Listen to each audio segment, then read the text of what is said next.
the Reconstructionist Radio Podcast Network presents Worldview Media Podcast, where Gordon and Joyce Runyon view popular media through the lens of the biblical five-point covenant model to help believers appreciate and apply principles of exciting narrative and engaging storytelling.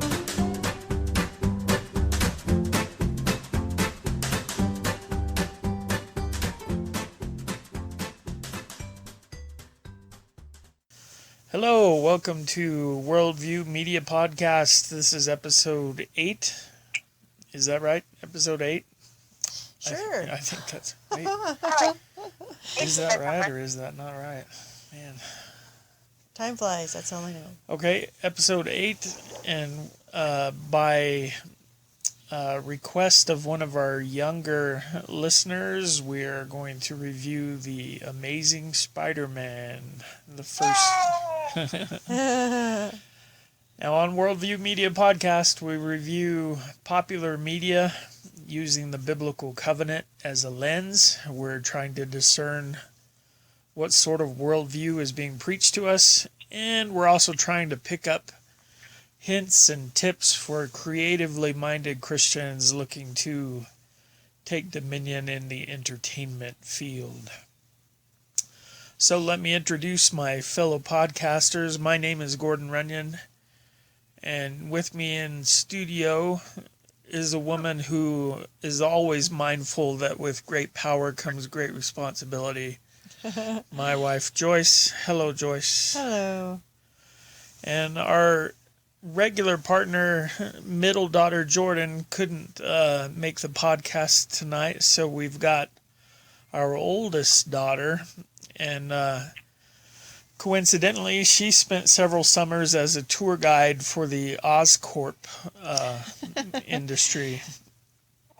And so this is Carmen. Hello, Carmen. Hi. I don't know what else I'm supposed to say. So I'll stick with that. No, that's good. And so we'll just dive in, talk about what worked for you in this movie, and if there were things that didn't work for you. We kind of start out kind of general. Mom, what do you think about this movie? Well, for me, I think, it's Spider-Man, right? And so we all go in with these, I know who Spider-Man is. But I really had to kind of suspend that and just go into the movie like, well, this is a movie, I'm going to see what's going to happen. Because if you go in saying, oh, I know who Spider-Man is, you might be like, this isn't Spider-Man. Right. So if you just kind of suspend those things, then I think that's good. Now, Carmen, you didn't say, she's a communications major. She's got her master's degree, which also happened to be in the superhero genre. So Yeah. she really is She's like our expert. She's our expert correspondent today. yeah. I'm a big nerd. But that translates too. All right. Well, Mom, I kind of felt the same way that I... Honestly, the first time we watched the movie, I didn't like it very much just because it was different and they took some liberties with the origin story and stuff like that, and it kind of bothered me. But on this second listen, we didn't talk about it, but I made the same commitment. I'm just going to watch it as a movie and and try to take it for what it is. And I have to admit, I liked it a lot better that way, and on the second watch, I thought it was actually better. And in fact, I've decided I think that where they changed the origin story a little bit, I think they changed it for the better. I think they injected more drama with With his past. Right, with his parents being caught up in some kind of conspiracy, and with this evil umbrella corporation that's... they had that theme running through it, and I thought that managed to, now the little boy, Peter Parker, he may be in trouble right off the bat, And so I really kind of thought, as far as drama goes, that was a good thing to do. Kind of introduce bad guys right off. And Yeah. Well, Carmen might disagree with our origin type of story. What do you say, Carmen? I kind of do. Well, there is a comic book. I don't know exactly what it is or who wrote it. I'm a terrible nerd, but there is a comic book where there is stuff with Richard Parker being involved in like a conspiracy, and that they go missing and all this stuff, and Peter Parker has to go and like find out his origin story. So that there is something in there. It's not the original story. It's something that kind of happened to more modernize the character, and I think that's really a lot of what happened in this movie. So from my first watch, I really did like this movie a lot because I think they brought kind of the Spider-Man character into kind of more modern terms. Yeah. Whereas, like, you know, when we watched the Tobey Maguire movie where he's a stereotypical nerd, you watch this one, and Andrew Garfield's Peter Parker is he's not a nerd, he's a nobody. You know, nobody notices him, nobody cares. Yeah. And I thought a lot of the things that they did to connect him to that kind of identity really kind of adds to Spider-Man 2. You know, that he's a skateboarder.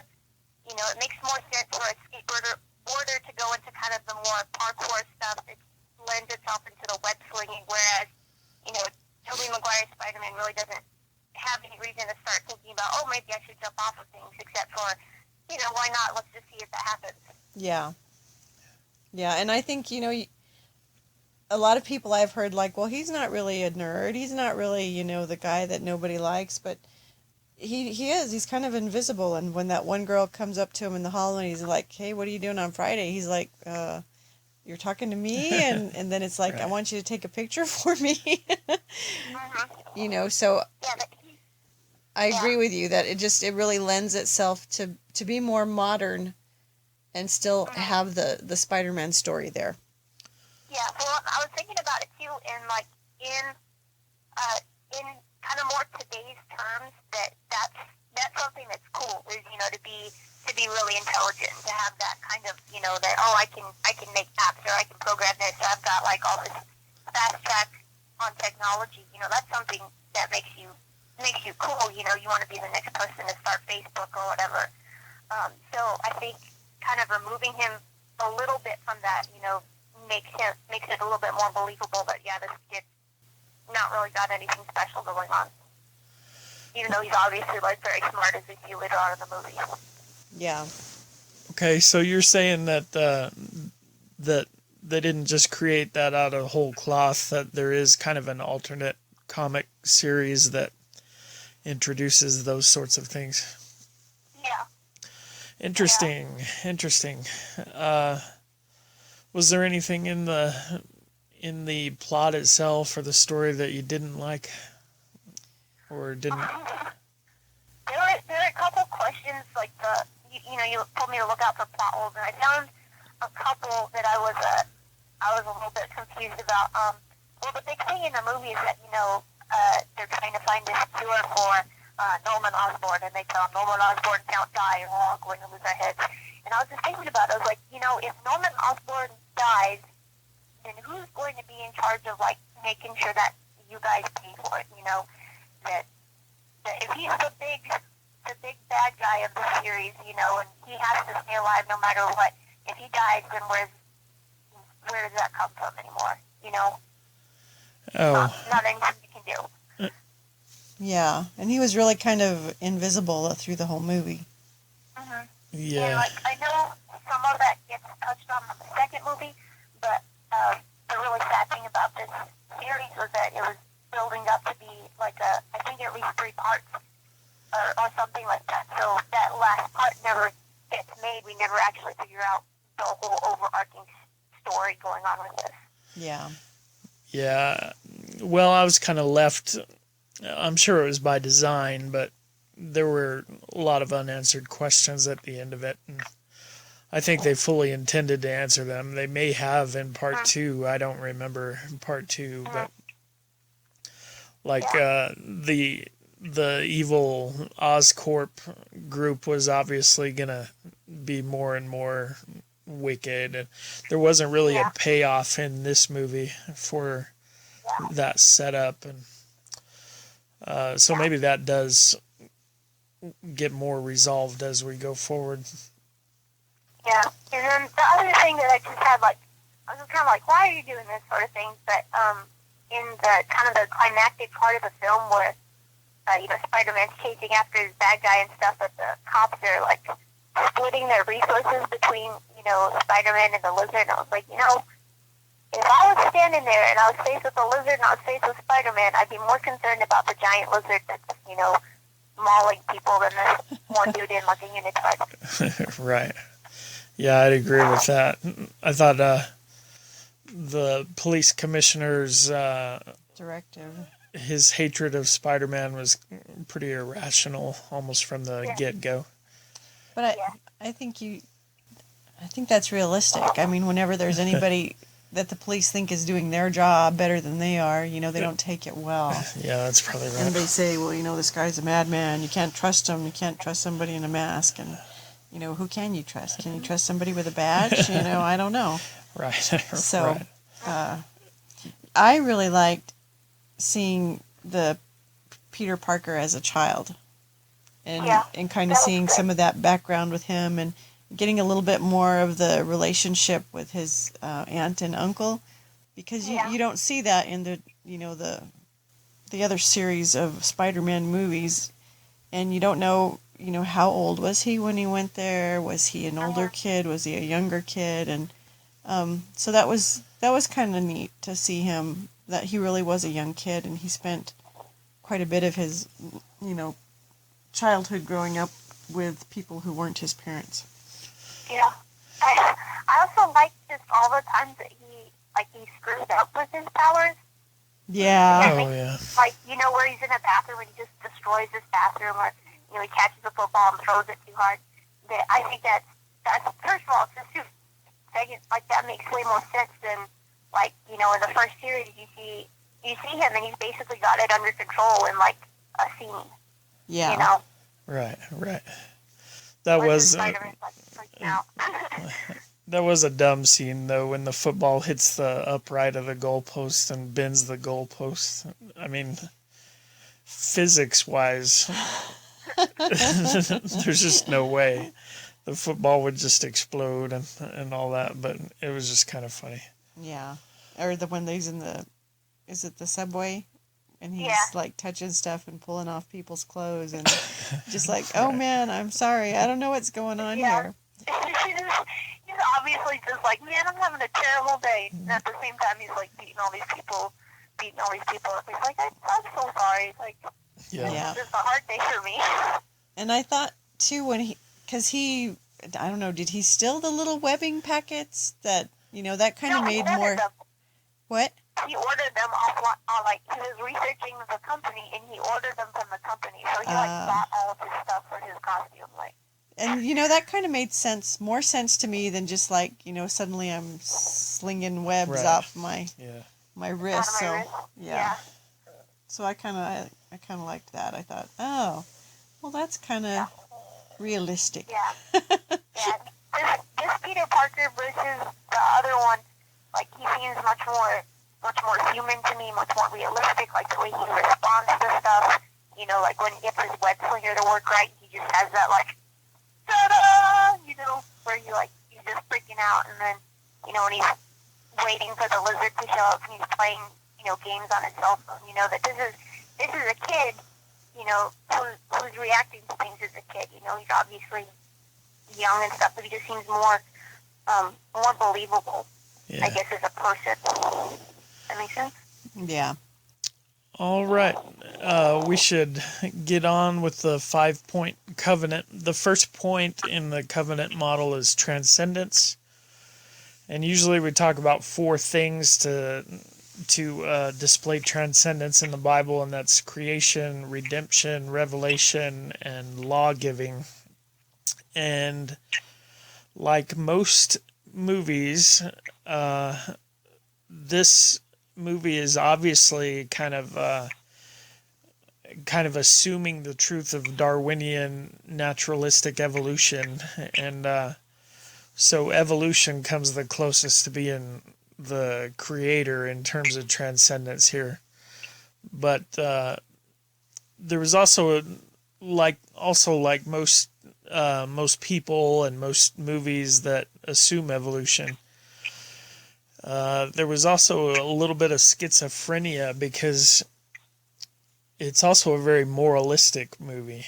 It assumes naturalistic evolution, but also wants to give out a bunch of rules about how to be moral and how to be good, and it kind of seemed to me like that was a major theme, was that Peter needed to be good, and so you have that kind of dualistic, kind of contradictory view of transcendence there. That's what I thought.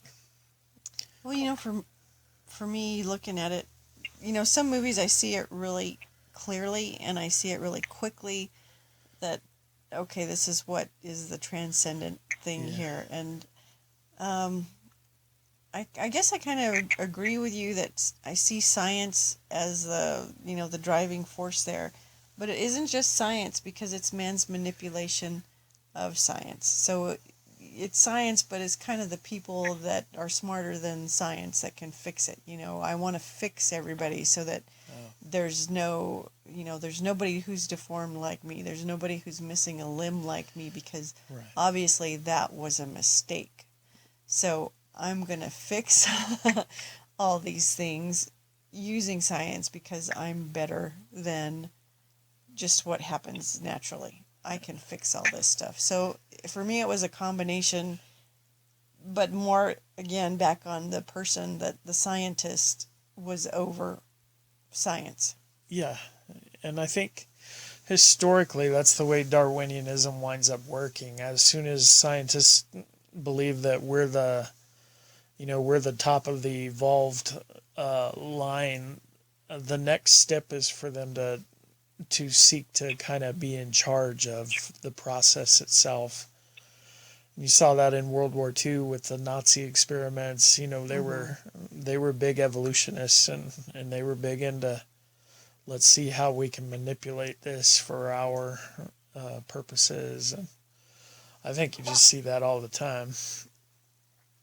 Well, it's a common thing in superhero movies and it's just the genre itself. That you look at Spider-Man. Where science is, enables the hero to do whatever he does, but he also enables the bad guys. But you look at Captain America, who gets the super serum. Wolverine gets tested on and made indestructible. Iron Man, who has his suit made of science. That there's a lot of that happens that leads technology and science to better ourselves and become more than what we start as. And a lot of that also goes into weaker people becoming strong. The classic Captain America, Iron Man, who has basically a heart defect. Scrawny little nerd Peter Parker becomes this big bad superhero. Yeah, I think that's right. I think that is pretty common. All right, so the second point of the covenant is hierarchy, and we start to talk about who best represents that, whatever it is that we've pinpointed under transcendence. And I was thinking about the moralistic function that we see in this movie, and to me, Uncle Ben then kind of represents that, and then toward the end of the movie, Peter himself kind of maybe reluctantly kind of takes that role on too. He becomes kind of a symbol of that moralistic impulse. And you really find this with atheists all the time and naturalists, that they don't believe in God. They believe everything happened for no reason, and yet they're still willing to pronounce that this over here is evil and this over here is good, and heaven help you if you violate their standards of right and wrong and stuff like that, which is really contradictory. And self-defeating. But, there's Uncle Ben, and he's constantly trying to indoctrinate Peter in the way and show him the way he should go, and don't take revenge. And they never did say the line about with great power comes great responsibility, but I felt like they really wanted to, or yeah, I was wondering if that was like under copyright or something. right, they were they were working their way around it a lot of the time. So for me, I felt like Uncle Ben kind of represents that, just kind of maybe a common Americanism, sort of apple pie patriotic morality, or something like that. And then Peter, like I say, kind of becomes that icon at the end. Well, I would actually, I think you're right with that. Ben is the source of that, the kind of the defining role in the series. You have to take responsibility for your actions and such. I think Peter is, very much not in charge of that. Is that he's very responsive to that kind of stuff. Yeah. Because he doesn't get to know things. He doesn't have a choice about keeping promises to people. Like, he has to do these things. So there's a lot of that he's compelled to do it by society, or right. by Ben, and then by Gwen's father, and then Gwen herself later, and stuff like that. Right. I think that's right. That's why I was thinking he kind of moves into that moral icon role reluctantly, or feels himself forced to go there. I think with this one, the big point is the big point of shift for him is, where he says, I had to save them from the lizard sort of thing. Because up until that point, he was really just trying to get revenge for Ben, which was actually right. against the rule. That you have to take it's technically he's taking responsibility for it, but he's doing it the wrong way. And then, this other bigger responsibility that he has comes along, and he has to take care of that too. Right. Did you have anything on representation, Mom? Well, I really saw Dr. Connor. Oh, as representing the evolutionary thing, or the sciencey thing. And it hints at his dad being a part of this stuff too. That somehow his dad was doing some things he probably shouldn't have been doing. And so you see his partner continuing on with that, and then he doesn't contact the family. He's supposed to have been a really good friend, so, and of course he's the one that's driving we've got to do, we have to continue on with this, and if we need a human trial, it'll be me. And even though he really does turn into a monster, he sees that as a good thing. Yeah. Well, and the fact that the reason he uses it on himself is because, he doesn't want that Oscorp people to go and use it on disabled veterans, that he's trying to save people while he's doing this. And he's trying to save people by doing this research to begin with. But that's the problem, is that you can't save somebody, Yeah, that's right. But then you even see that shift in the movie, because then he's just going to expose everybody to this. And then everybody can be great like he is, Yeah. And that's an interesting concept, that I'm a monster, but I want you to be a monster with me. Right. And I really kind of see that in our society, that whatever your sin is that you caress and love and, makes you happy, just embrace that and be a monster. As long as you're the approved kind of monster. Yeah. Right. So, that's interesting to me. You go back to that too, that sometimes even tells Peter, you're not going to stop me, you can't stop me from doing this sort of thing. Mm-hmm. So there's that in there as well, but doesn't want to be kind of saved from what he's doing. Yeah. And that he's completely fine with it, and reacts in anger at the idea of being told, that this is wrong, that this is something we need to stop. And Peter tells him, when they're fighting the school, he's like, let's talk it out, let's just talk. We don't have to fight, we don't have to end up killing one person at least with Gwen's dad. And I don't know how many people that we maybe didn't see on screen. Yeah. And Yeah. you've got to think there were more just because of, like, the bridge scene and, you know, the officers that he's turned over to be lizard people. And, yeah. Yeah. All right. That's cool. So in the third point to the biblical covenant, we talk about ethics. And the way we like to focus in on that is to pick out strong moral crisis that our characters go through and look at how they resolve those. Did you have anything, Mom? Moral crisis? You know, when Peter finds the hidden file in his dad's briefcase, it kind of leads him on a path to Oscorp. And he's having some problems there with how far can I go and look into this and check into this, and what are my responsibilities at home. And, you know, there's this guy who is my dad's friend, and, you know, he seems okay. Maybe I need to be doing things with him, and kind of neglecting what he's supposed to be doing at home with the people who really have taken care of him. And that's, for me, I see that as a problem for him, and how does he resolve that? And ultimately it winds up with him becoming Spider-Man. Right. Interesting. So it was, would you relate that to anything under transcendence? I mean, is that the way he dealt with that? Is that an outgrowth of the thematic stuff that we've talked about? In terms of it just being that kind of general morality or you know what I'm saying? Did you see it as a break with the theme or an expression of it? Or Well, that's the whole reason that he's there, going to see what he can find out more, and because that was a moral crisis for him. You know, he obviously cared for his parents. Oh yeah.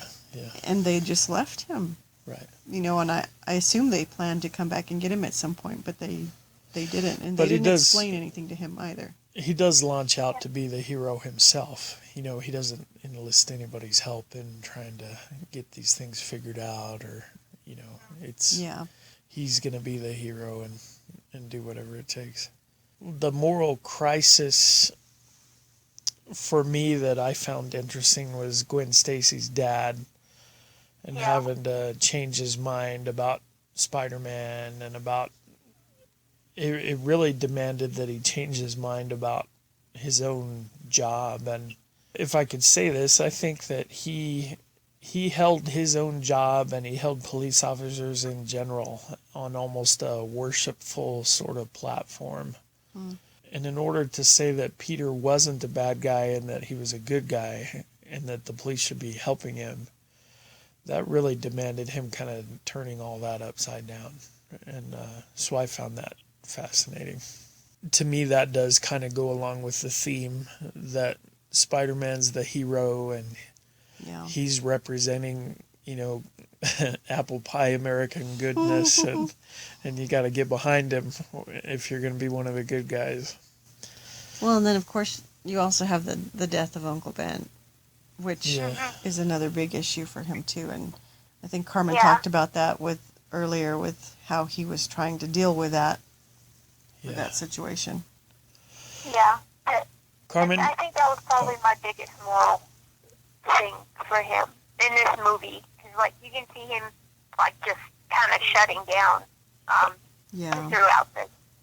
And kind of his response to, in that moment when, you know, he lets this guy get away, you know, he turns his back on, basically the rule of this universe in this movie is, you know, you have to take responsibility. You know, if you see something, you do something, you know.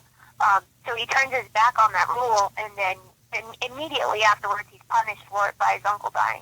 Oh, you know? Yeah, so very good. The rest of the movie is him gradually assuming more and more responsibility for things until at the very end of the movie he's responsible for, you know, all of New York. He's responsible for keeping Gwen alive, and he's just responsible for, you know, making sure his aunt's okay, and like all of this other stuff. And he just assumes more and more responsibility in a way of trying to, I guess, atone for that, or you know, try and prove that he's you know, going to make Ben proud or something like that. Right, he's definitely seeking some kind of redemption there for sure. I like your thought though about him kind of instantly receiving punishment for not obeying the big rule. Yeah, but I also thought it was kind of weird because, like, if that's the rule, then the punishment for it doesn't match. Because, like, Ben, you know, he sees somebody, you know, says, hey, stop that guy. He stops the guy and he dies. Oh, right, you know, right. Like, immediately. And, like, the captain who's like, you know, I have to go help. I have to go help Spider-Man, so he needs help. I'm going to go help him. And then he dies eventually, you know, like, pretty much right afterwards as well. Yeah. Right. Yeah, that's very interesting. So the only place where the rule is applied consistently is in the case of Spider-Man. Yeah. Yeah, like it's weird, you know, that he can, and he's very back and forth about it, you know, that sometimes he'll do it and then sometimes he'll be selfish and do something else, but then he'll also get punished for that too, you know, but if anybody meaningful to him does that, then they're going to end up, you know, dying, and you see it even with Gwen in the second movie, you know, that she sees that he needs help and she goes to, like, help him or something like that, and But don't say it. Dying. Don't say it. People haven't seen that movie. Spoiler. Spoilers. So you've really you've made a transition into our fourth section of the covenant, which is sanctions, or how our ethical choices are rewarded or punished. And so you've actually hit on some really good stuff there with that. And generally we also want to look at how the characters in the story were rewarded or punished and for their actions. So like you said, Ben is rewarded inconsistently, so is the chief, but I kind of wonder if the chief's death is not offset by the redemption that he accomplishes by, you know, changing his mind and getting on the side of the hero and stuff like that, you know. But that also kind of happens with the lizard himself, though. Right at the end, he kind of gets back on the right track, and so he is punished for his actions, but that's kind of mitigated by the fact that he's repentant and sorry for what he's done, and kind of, at least in the final scene after the credits, he looks like he's determined not to do that again, even when he's presented with it.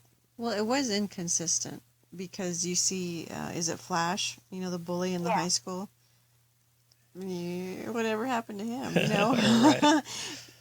Right. That was an interesting story arc, though. Yeah. Flash, he starts off in the movie that, you know, him and Peter obviously don't get along, and then, you know, after Ben dies, you know, Flash comes and tries to talk to Peter, and he's like, you know, like, are you doing okay? So, like, Flash reaches out to him. Yeah. And then, you know, at the end of the movie where, you know, Peter's obviously, like, kind of happier and, like, recovering and stuff like that, Flash comes up and he, like, you know, grabs him and kind of, like, nudges him playfully, you know, like, that relationship has obviously changed between the two of them, that, like, somewhere behind the scenes that Flash has decided that Peter's going to be his friend or something like that. Somebody's gotten some maturity.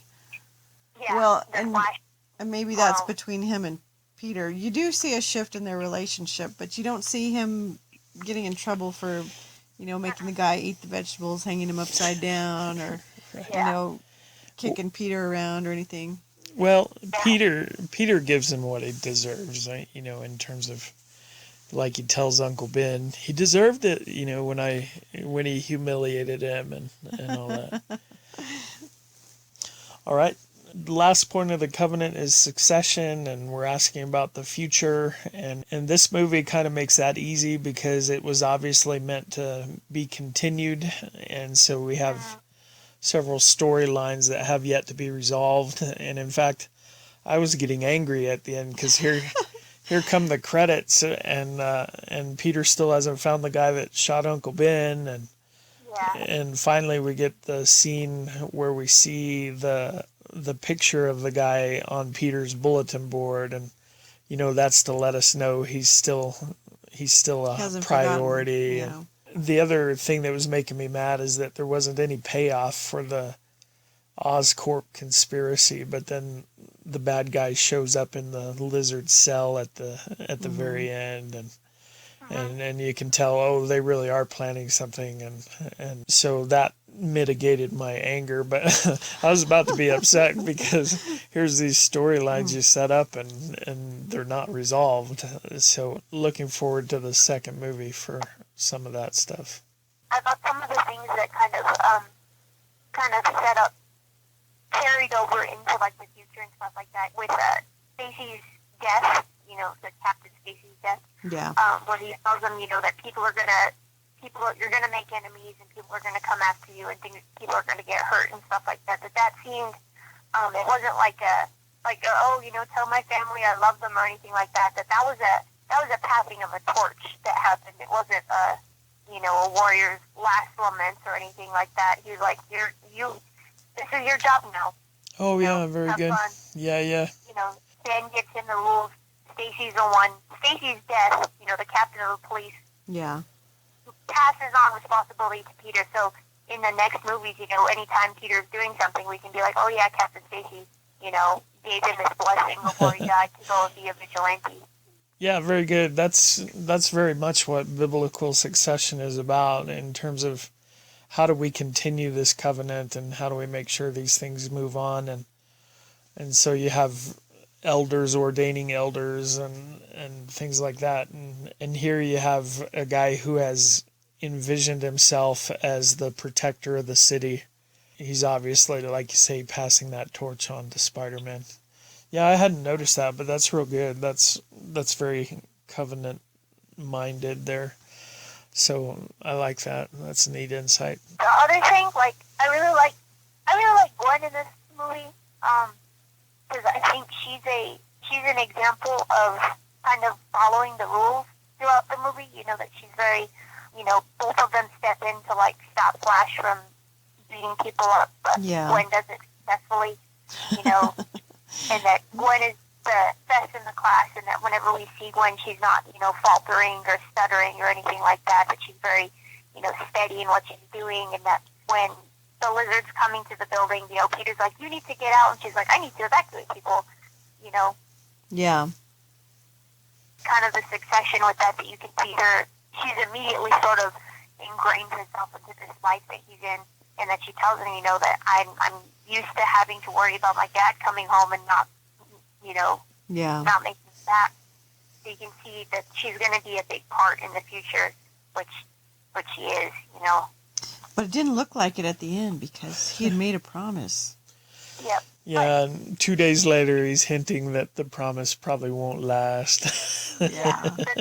Well, all right, we're running out of time. We're going to need to close this up. Off, I forgot one thing that I really did appreciate about this movie, and Carmen's talked about how she thought it was really great him getting his powers and messing with all that, and I really liked that. He came home beat up so much. Because he looked bad. He was doing all this stuff, and I thought that was another realistic thing too. That walking through the door and black eyes and busted lip and just a mess. So I thought that was really, really realistic. I don't remember that with the other Spider-Man movies where he was coming home. No, I think that's right, but I think that actually kind of bothered me a little bit because I think one of Spider-Man's powers, you can correct me, Carmen, you're the superhero expert, but I thought Spider-Man had kind of a mild regeneration, not nearly as fast as Wolverine or the Hulk, but I thought he had a super fast kind of healing thing. So when he'd come home all bruised and bloodied, it was a little bit confusing to me. I was thinking he should have already been all healed up from that. Okay. I don't know if he does have a healing factor of any kind for sure. I know that's one of the reasons that he's a really popular character is that he does, get beat up a lot, but he keeps, getting back up. Yeah, he's very durable. Yeah. But he's just out there and he keeps going at it, and that's why everybody loves Spider-Man. That's why he's a good hero for New York. Because he gets beat up a lot. Yeah. If you knock him down, he's just gonna get up and do it again. But Right. I don't think there's spiders that have rejuvenating powers like that. I mean, if that doesn't even go with the. I agree. But I think in the comics he does, because he really can get the mess beat out of him, and he'll still be okay. Yeah. All right. Spider-Man. All right. Get back to us on that. Spider-Man's regenerative powers. Well, she'll report back in another time. Well, we should go ahead and close it up.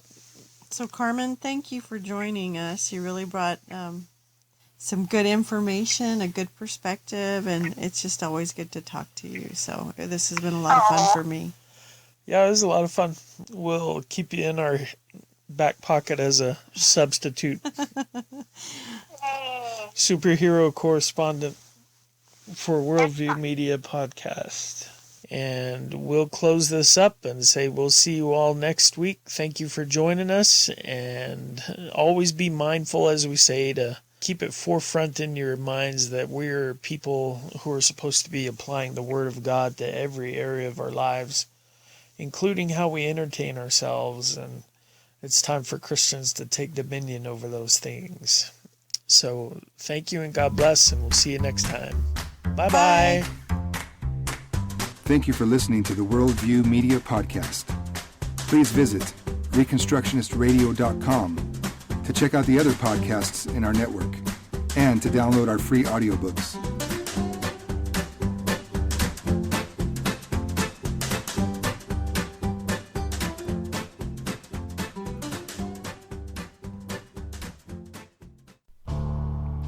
The Reconstructionist Radio Podcast Network brings to you a complete lineup of podcasts where you will hear practical and tactical theology.